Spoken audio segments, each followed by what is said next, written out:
예, 안녕하세요. 이번 시간은 2과목 반려동물 관리학 6강 운동 및 행동관리, 반려견 개론 및 견종 표준에 대해서 알아보도록 하겠습니다. 먼저 반려동물과 운동에 대해서 살펴볼 건데요. 운동은 아시겠지만 굉장히 이점이 많죠. 첫 번째로는 신체 건강 증진에 이점이 있습니다. 당연히 과체중 및 비만이 예방될 수 있고 심혈관 계통도 뛰어다니면서 강화할 수 있고요. 근육 발달도 할 수 있고 소화 및 대사도 도와줍니다. 그리고 신체 건강뿐만 아니라 정신 건강도 도움이 될 수 있습니다. 에너지를 분출함으로써 불안, 스트레스를 줄여줄 수 있고요. 짖음, 파괴적 행동을 예방할 수 있고 다양한 감각 자극을 제공할 수 있습니다. 운동을 할 때 산책이나 이런 외부에서 운동을 많이 하잖아요. 그래서 밖에 있는 냄새도 맡아보고 촉각도 여러 가지 이제 만져보면서 촉각도 발달시키면서 다양한 감각 자극을 제공해 주고요. 그리고 사회적 상호작용 및 유대감을 증진해 줄 수 있습니다. 보호자와 함께 운동을 함으로 유대감이 강화되고 다른 반려견과 사람을 만나서 사회적 경험도 쌓을 수 있죠. 운동량은 연령별, 견종별로 차이가 있어야 됩니다. 자견, 즉 강아지는 아무래도 어려서 에너지가 넘치겠죠? 에너지가 넘치기 때문에 더 많은 운동이 필요하고 노령견은 반대로 에너지가 적죠. 이럴 때는 가벼운 운동이 적합합니다. 근데 중요한 건 노령견이라도 아예 운동이 필요하진 않는 건 아니에요. 적당한 운동은 필요하다라고 알아두시면 되겠고요.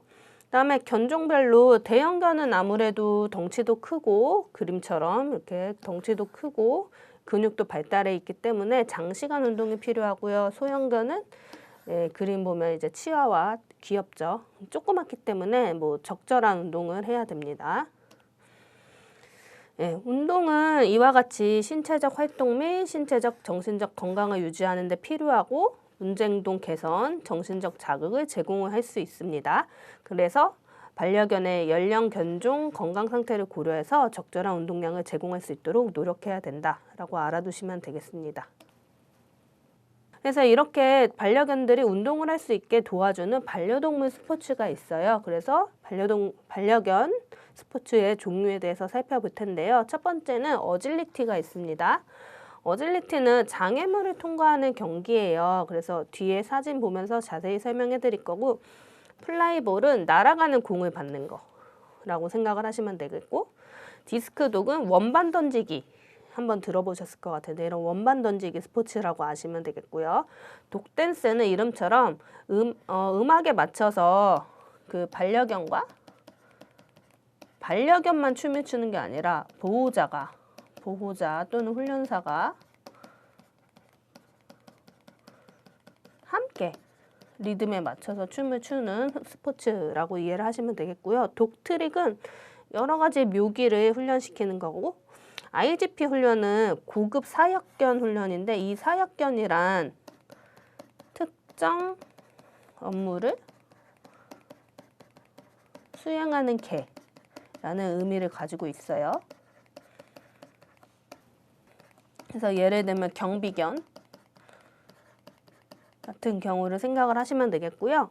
이 사역견에게 복종이라든가 아니면은 복종해서 명령 수행을 한다던가 추적 등의 여러 능력을 검증하는 훈련 스포츠다라고 이해를 하시면 되겠습니다. 그러면 각 종목별로 필요한 역량들이 있는데 대표적인 4가지 스포츠의 필요 역량에 대해 살펴보도록 하겠습니다. 어질리티는 이제 아까 사진처럼 장애물을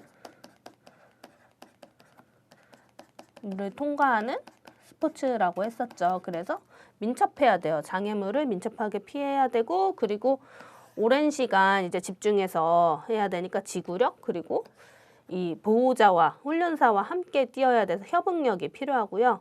그다음에 플라이볼은 아까 그 날아오는 공을 잡는 스포츠라 그랬죠.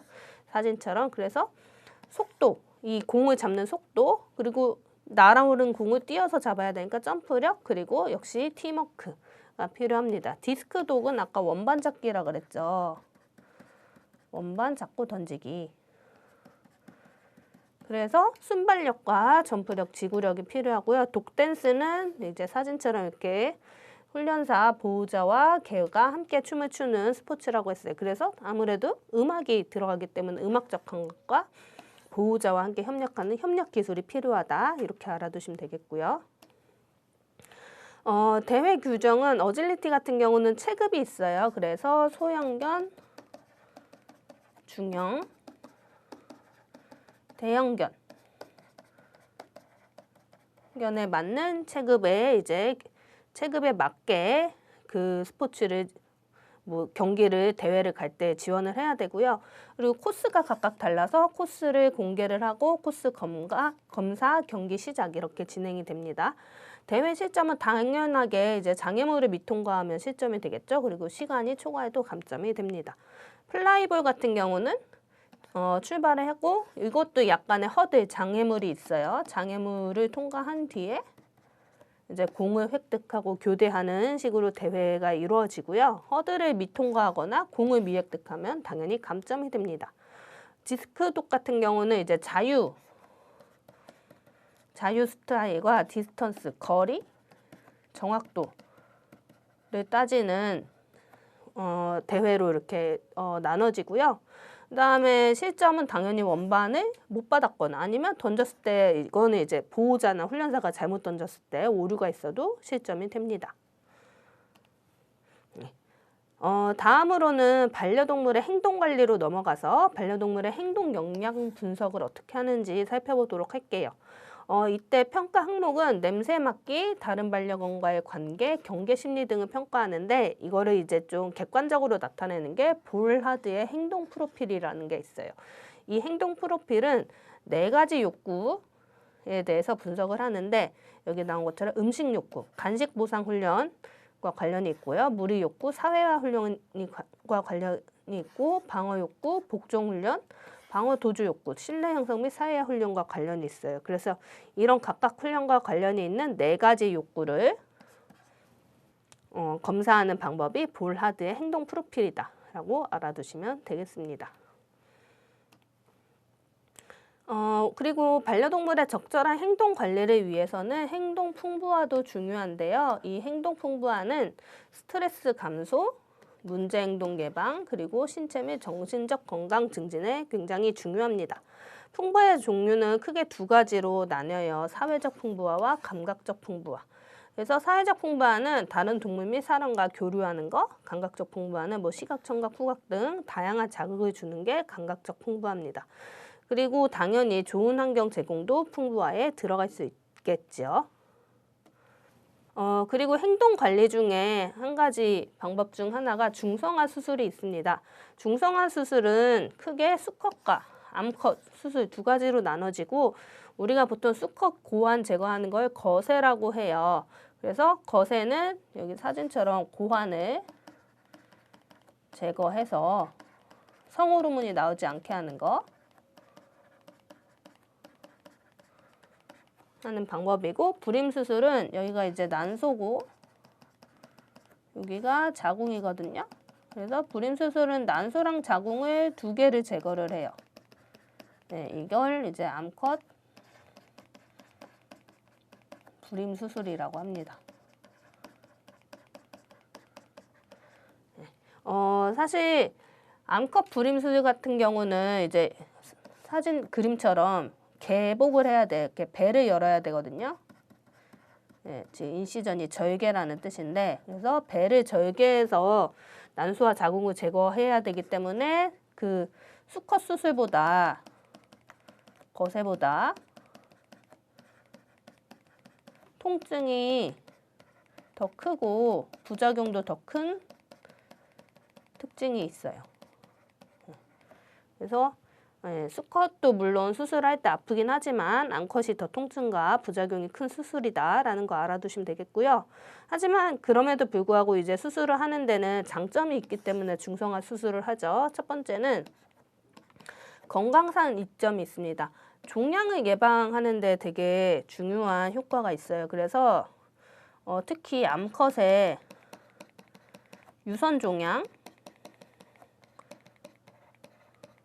예방하는데 굉장히 큰 효과가 있고요. 거의 적절한 어린 시기에 수술을 하게 되면 거의 99%는 예방이 될 수 있는 종양이거든요. 유선 종양은. 그래서 이렇게 암을 예방할 수 있는데 큰 효과가 있고, 그리고 암컷의 자궁축농증도, 개들이 이제 나이가 되면은 자궁에 농이 차는 자궁축농증이 잘 생기는데 이것도 예방을 할 수가 있습니다. 수컷 같은 경우는 전립선 질환을 예방할 수 있어요. 그래서 뭐 전립선 암이라든가 아니면 전립선 비대증, 이런 질환을 예방하는데 도움이 많이 되고요. 두 번째로는 사회적 이점.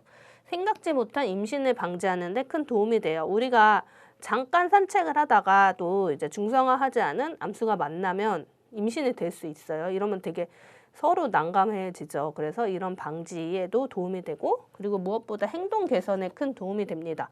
특히 공격성도 많이 줄일 수 있고, 수컷 같은 경우는 마킹 행동을 하는데, 이제 이게 그 산책하면서 자연스럽게 하는 건 괜찮은데 실내에서 마킹을 하면 문제가 되잖아요. 왜냐면 막 여기저기 벽이나 막 기둥 이런 데 실내에서 마킹을 하면 냄새도 많이 나고 치우기도 어렵겠죠. 그래서 이런 실내 마킹 감소 아니면 공격성 감소에 효과가 있다라고 알아두시면 되겠습니다. 하지만 중성화 수술은 단점도 있어요. 일단은 살이 쪄요. 왜냐면 성호르몬이 좀 체중을 억제하는 효과가 있는데 이게 없어지니까 체중 증가 가능성이 있고, 이런 성호르몬이 안 나와서 호르몬과 관련된 질병이 있을 수도 있습니다. 그리고 행동 변화, 활동성이 떨어지게 되고요. 불안이 증가할 가능성도 있어요. 그래서 행동에 미치는 영향을 정리를 해보면 긍정적으로는 공격성이 줄어든다, 배회 행동, 돌아다니는 행동이 줄어든다, 마킹이 줄어든다라는 장점이 있지만 부정적으로는 행동 교정 효과가 감소할 수도 있어요. 왜냐면은 이게 성호르몬이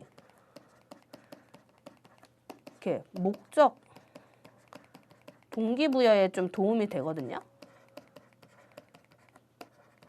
근데 이런 성호르몬이 나오지 않으니까 행동 교정이 오히려 특정 목적이 필요한 행동 교정 같은 경우는 좀 효과가 줄어들 수도 있다. 이렇게 이해를 하시면 되겠습니다. 이번엔 반려견 개론 및 견종 표준에 대해서 살펴볼 건데요. 먼저 반려견체, 그러니까 이건 반려견의 몸체, 견체의 명칭과 구조를 살펴볼 거예요. 여기 나오는 명칭은 좀 어려울 수도 있는데 각 명칭이 어디를 의미하는지 용어 위주로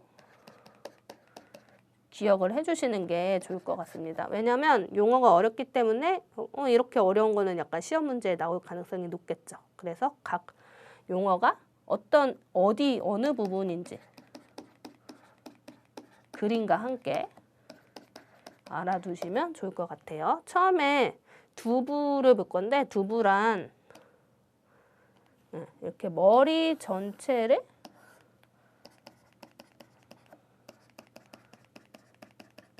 두부라고 합니다. 그러니까 한마디로 그냥 머리라고 생각을 하시면 돼요. 그리고 여기서 이제 머리뼈를 한자어로 두개라고 합니다. 그래서 머리뼈를 두개라고 하고요. 그리고 액단은 약간 좀 낯선 용어일 텐데 이마와 코 요 사이 있죠. 여기를 이제 영어로 스톱, 이마단, 한글로, 그리고 액단이라고 한자로도 하거든요. 그래서 이 부분이 액단이 되고요. 그리고 머즐은 한마디로 주둥이다. 그 강아지는 사람과 다르게 입이 이렇게 불룩 나와 있잖아요. 요 부분. 네, 그래서 여기 요 부분을 주둥이 머즐이라고 합니다. 그래서 머즐과 주둥이는 같은 용어고요. 그리고 상악은 위턱이에요. 그래서 위턱, 상악이 있다라고 알아두시면 되겠고요. 다음은 이제 몸통에 대해서 살펴볼 건데 몸통에서 좀 알아두시면 좋은 용어가 기갑. 기갑이 이제 좀 낯선 또 용어인데 여기 그림에서는 여기 목과 여기 이제 목이 있고 등이 만나는 요 부분, 목과 등 사이 부분, 여기가 이제 기갑인데요. 이게 왜 중요하냐면 우리가 이제 어깨, 여기가 이제 어깨가 있어요. 어깨 높이를 측정하는 데 기준점이 돼요. 그래서 이 바닥에서부터 발바닥에서부터 기갑까지의 길이를 최고라고 합니다. 이 최고가 왜 중요하냐면 소형 뒤에서 나올 텐데 중형, 대형견 크기의 기준이 돼요. 그래서 우리가 소형, 중형, 대형견의 뭐 최고가 몇에서 몇 센치면 소형견이고 뭐 몇에서 몇이면 중형이에요. 뒤에 나올 거거든요. 그 기준점이 바로 기갑이다 라고 이해를 하시면 되겠고요. 다음에 등은 뭐 어딘 줄 알죠. 이 기갑에서 허리까지 부분, 요 부분이 이제 등이고요. 그리고 허리도 어딘 줄 알죠. 등에서 엉덩이 사이, 요 부분이 이제 허리입니다. 그리고 가슴도 어딘 줄 알죠. 심장과 폐를 보호하는 가슴이 있습니다. 그리고 갈비뼈가 역시 개들도 존재를 하고요. 갈비뼈는 내부 장기를 보호하는 역할을 하죠. 그리고 복부에 배가 있습니다. 그리고 가슴을 구성하는 뼈 중 하나가 흉골이 있어요. 가슴뼈. 그래서 여기 가슴의 아래쪽 요 뼈를 우리가 흉골,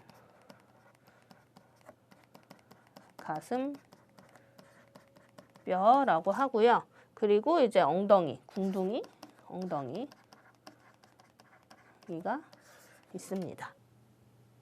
이제 다리와 발을 볼 건데 앞다리 먼저 살펴볼게요. 앞다리는 여기가 이제 어깨면 여기 이제 사실 사진에서는 그림에서 안 보이지만 여기 이렇게 어깨뼈가 있어요. 그리고 어깨뼈 아래부터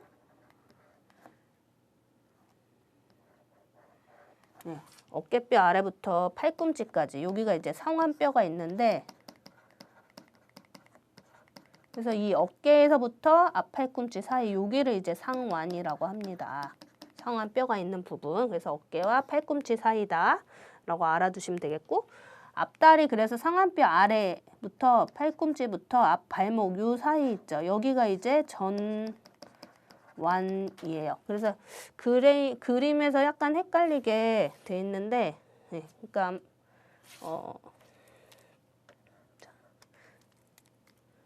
상완이 여기고 여기 아래에 뼈, 요 상완뼈부터 앞발목까지를 이제 전완이라고 한다라고 알아두시면 되겠고요. 앞다리 관절에 앞발목이 있고요. 그리고 앞다리 중간이 앞발허리가 있습니다. 앞발허리는 앞발목에서 앞발가락 사이, 요 사이를 이제 앞발허리라고 한다라고 알아두시면 되겠고요. 앞발허리. 그리고 앞다리 관절은 아까 얘기한 앞팔꿈치가 있습니다. 그리고 다리 이제 뒷다리 쪽을 볼 건데 엉덩이 끝 쪽을 여기를 이제 좌골 끝이라고 하고 이 좌골 끝에서 무릎 사이 이 부분을 우리가 대퇴라고 합니다. 그리고 이 아래쪽을 하퇴라고 하고요. 여기 하퇴 그리고 뒷발목, 뒷발허리가 있습니다. 그래서 아까 제가 최고가 있다 그랬잖아요. 그래서 최고는 이 발바닥에서부터 기갑까지의 높이가 최고고 그리고 어깨부터 좌골 끝까지를 최장이라고 합니다. 여기 그림을 참고를 하시면 되겠고요. 그래서 이 최고와 최장은 견종 체형 기준이 돼요. 뭐 정사각형 체형이나 장신형 체형 같은 기준이 된다라고 알아두시면 되겠고요. 이번에는 내부 장기에 대해서 살펴볼 건데요. 일단 심장 굉장히 중요하죠. 심장이 있고 심장은 혈액을 펌핑해서 순환시키는 중요한 기관입니다. 그리고 호흡기관으로는 폐가 있어요. 폐는 숨을 쉬는 기관이죠. 산소를 흡수하고 이산화탄소를 배출을 하고요. 그리고 이제 간이 있는데 간은 영양소 대사, 해독, 담즙 생성을 하는 역할을 합니다. 다음에 이제 소화기관으로 넘어가서 위가 있는데요. 위는 음식물을 소화하고 이제 위액을 분비하는 역할을 하고요. 그 다음에 장은 음식물의 소화와 영양분 흡수를 담당을 합니다. 그리고 이제 마지막으로 신장은 노폐물 배출 및 체액 전해질 균형 유지에 중요한 역할을 합니다. 다음에 이제 머리와 목을 볼 건데요. 이번에는 뼈 구조를 살펴볼 거예요. 그래서 머리와 목부터 자세히 보면 일단 머리뼈 두개골이 있어요. 그래서 이 머리뼈 속에 뭐가 있냐? 뇌가 있습니다. 그래서 뇌를 보호하는 역할을 한다라고 알아두시면 되겠고, 그다음에 이제 그 아래에 목뼈, 경추가 있습니다. 목뼈는 7개예요. 이 개수는 기억을 해주시는 게 좋은데, 왜냐면 이런 숫자 같은 거 바꿔서 문제 내기 되게 좋잖아요. 뭐 8개의 목뼈 이러면 틀린 거죠. 그래서 개수 기억해 주시고, 목뼈 7개는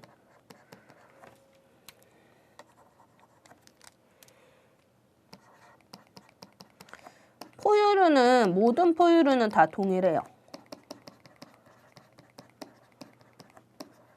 네, 그래서 예를 들어서 기린도 7개예요.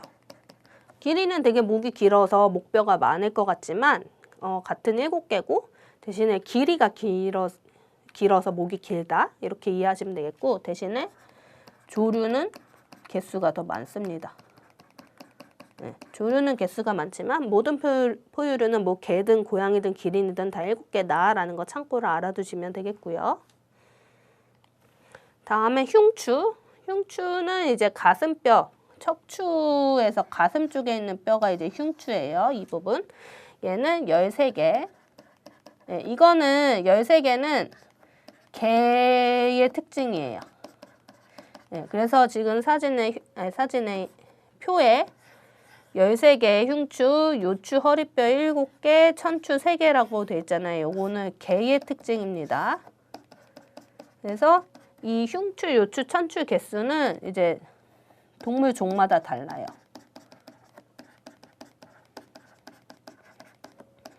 다른 특징이 있는데 개는 13개, 흉추 13개, 요추 7개, 천추 3개다. 이런 거는 좀 기억해 주시는 게 좋겠죠. 네. 그래서 흉추에는 보시다시피 갈비뼈가 붙어 있어요. 그래서 흉추 한 개에 갈비뼈 한 개가 붙어 있다라고 이해를 하시면 되거든요.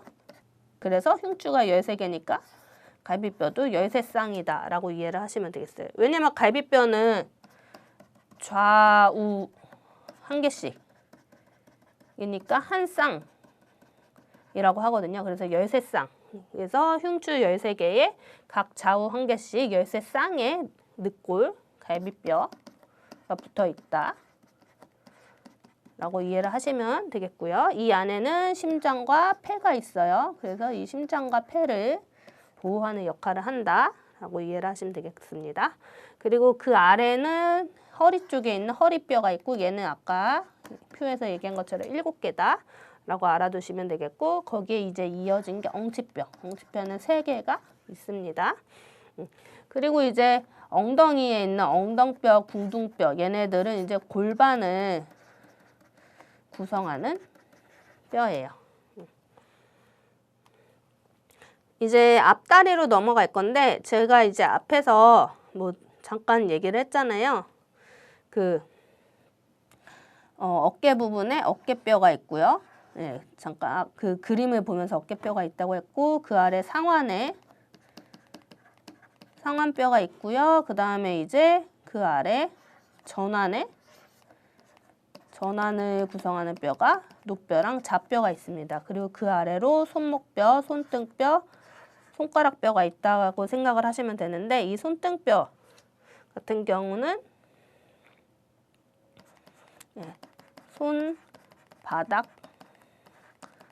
손바닥뼈라고도 이해를 같이 얘기를 합니다. 그래서 이거는 같은 용어고요.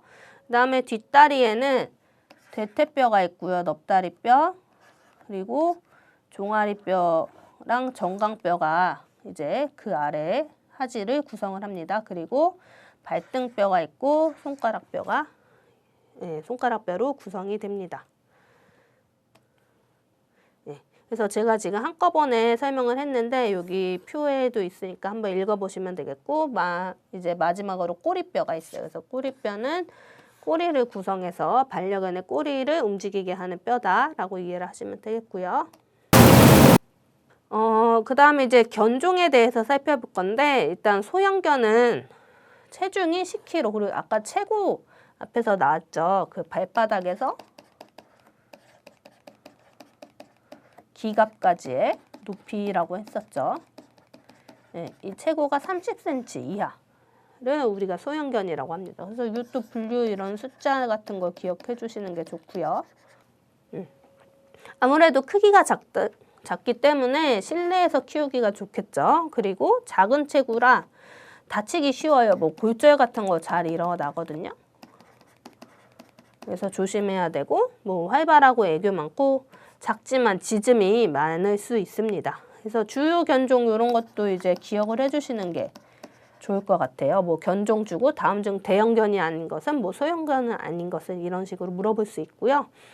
그리고 푸들 같은 경우는 토이 미니어처는 소형견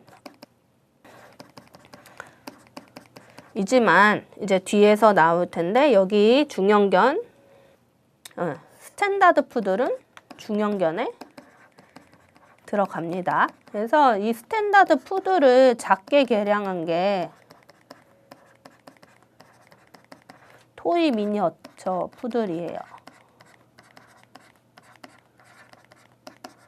네, 그래서 이렇게 이해하시면 되겠고, 그래서 중형견으로 넘어왔는데, 중형견은 10에서 25kg 사이가 중형견, 최고는 30에서 50cm 사이를 중형견이라고 한다라고 기준 알아두시고, 아무래도 덩치가 좀 있기 때문에 적당한 공간과 산책이 필요하고요. 뭐 영리한 견종이 많고 활동량이 많은 견도 많아요. 대표적인 게 비글, 이 사진에 있는 비글, 활동량이 많기로 유명한 견종이죠. 그래서 뭐 웰시코기, 비글, 보더콜리 같은 견종이 중형견에 들어갑니다.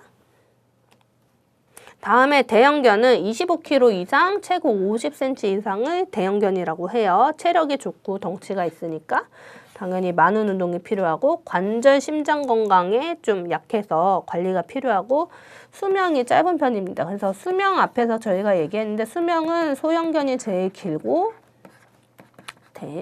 소형, 중형,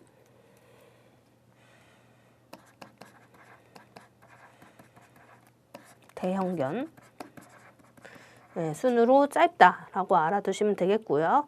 주요 견종은 이제 리트리버 같은 견종이 이제 대형견에 들어가고, 뭐 도베르만이나 아니면 셰퍼드, 그레이트데일 사진만 봐도 굉장히 크죠. 그래서 이런 견종이 대형견에 들어간다라고 알아두시면 되겠습니다.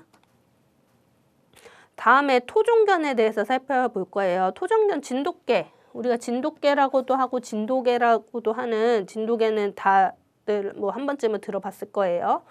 충성심이 강한 걸로 유명하고 천연기념물로 등재되어 있습니다. 동경이는 뭐 처음 들어보셨을 수도 있는데, 사진 보면 아시겠지만 꼬리가 아예 없진 않아요. 꼬리가 굉장히 거의 없는 것처럼 짧아요. 이거는 얘네들이 꼬리를 일부러 자른 게 아니라 원래 태어났을 때부터 이렇게 꼬리가 짧게 태어나거든요. 그래서 거의 꼬리가 없다고 할 정도로 이제 짧은 게 특징, 역시 천연기념물이고요.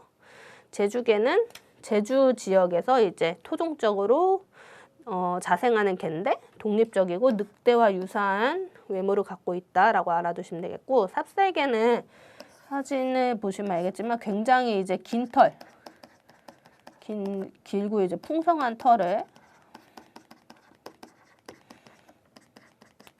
갖고 있는 게 특징적입니다. 애군을 쫓는 개로도 유명했고 천연기념물로 들어가고요. 풍산개는 북한 지역, 원래 북한 지역의 토종개인데 이제 우리나라에서도 일부 기르고 있어요. 그래서 용맹하고 사냥 능력이 뛰어나고 천연기념물은 아닙니다. 그래서 제주개랑 풍산개는 천연기념물이 아니다 정도 알아두시면 좋겠고요. 그 외에 이제 나머지 토종견 말고 이제 해외 견종까지 포함해서 주요 견종을 살펴보면, 골든 리트리버랑 레브라도 리트리버가 있습니다. 앞에서 얘기한 것처럼 대형견에 들어가고 친절하고 충성스러워서 우리 안내견으로도 많이 활용하고 있는 견종이에요. 그리고 수영과 회수놀이, 뭐 가지고 오는 거 이런 놀이 좋아하고 가족 친화적이에요. 그리고 푸들은 아까 얘기한 것처럼 소형, 대형, 뭐 중형에서 대형까지 들어가고 뭐 영리하고 활발하고 털이 잘 빠지지 않아서 실내에서 사육하기 적합한 견종입니다.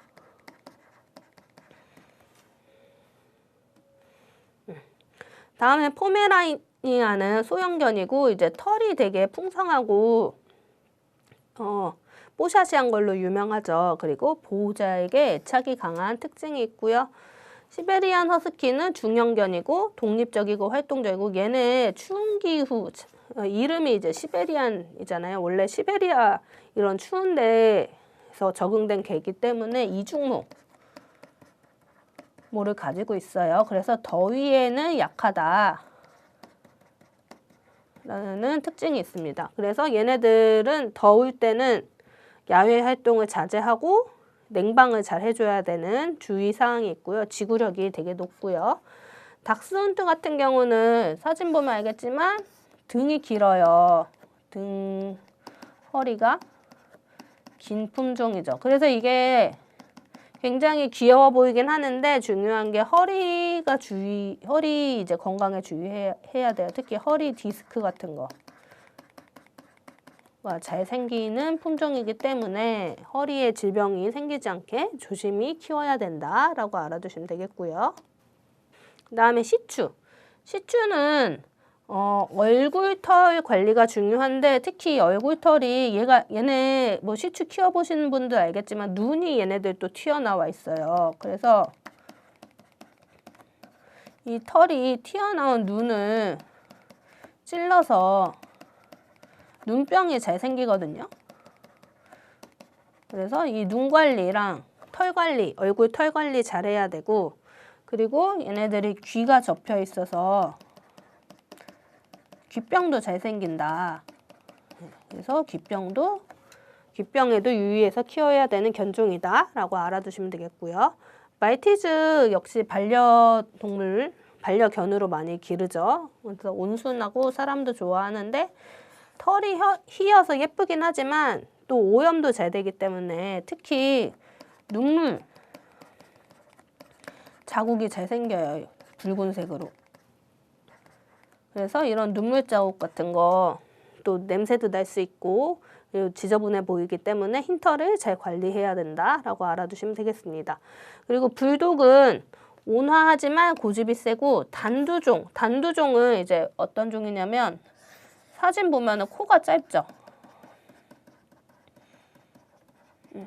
지금 시추도 단두종이에요. 얘도 코가 이렇게 눌린 종, 코가 짧고 눌린 종을 이제 단두종이라고 하는데 얘네들은 이제 그 호흡기가 코가 눌려서 약한 선천적인 특징이 있기 때문에 호흡기 관리를 조심해야 된다라는 거 알아두시면 되겠고요. 다음에 치아와도 역시 코가 좀 눌려 있어서 단두종에 들어가고요. 네, 그리고 엄청 작죠. 네, 그래서 체구가 작지만 경계심이 강하고 그리고 조심해야 될 게 골절이 잘 일어나요.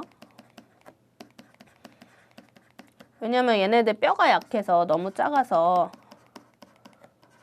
소파 같은 데 잘못 뛰어내려도 뼈가 부러질 수 있거든요. 그래서 이런 거 조심해야 된다라는 거 알아두시면 되겠고 도베르만은 대형견에 들어가고 용맹하고 충성스러워서 경비견으로 많이 쓰입니다. 그리고 보더콜리는 중형이고 영리하고 활동적이어서 예전에는 양치기견으로 많이 사용이 됐던 품종이죠. 그래서 가장 똑똑한 견종 중 하나다라고 알아두시면 되겠고요. 다음에 비글. 비글 같은 경우는 활발하고 친근하고 후각이 발달돼 있어서 탐지견으로 많이 활용되는 품종인데 활동량이 매우 높아서 사육 시에 주의를 해야 됩니다.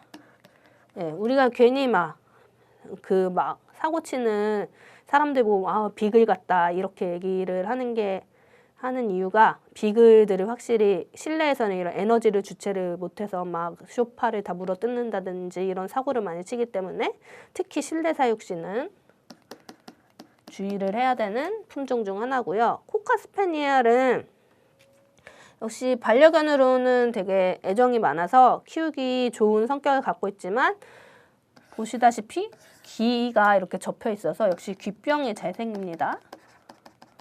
네, 그래서 긴 귀와 털 관리가 필요하다라고 알아두시면 되겠고, 슈나우저 용감하고 경계심 많고 털 빠짐이 적어서 실내에서 키우기는 좋아요. 네.